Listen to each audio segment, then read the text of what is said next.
بتاخد وقت قد ايه عشان احصل على الموافقه المبدئيه كمورجج بري ابروفال؟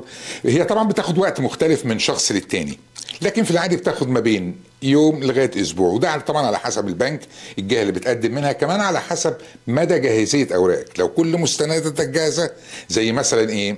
اثبات الدخل، كشف الحساب البنكي، الكريدت هيستوري، التي 4 بتاعك او النوتس اوف اسسمنت، الموضوع ده ممكن يخلص في يومين تقريبا.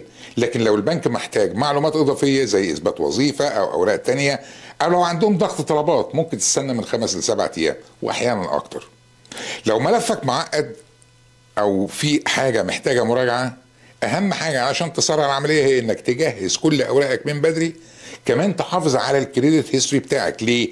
عشان تبقى عارف حدود امكانياتك الماليه، ولو حاسس ان الموضوع معقد او مش عارف تبدا منين، كلمنا واحنا هنساعدك في كل التفاصيل علشان تقدر تاخد الموافقه باسرع وقت وتكون جاهز للشراء بيتك الجديد بكل ثقه.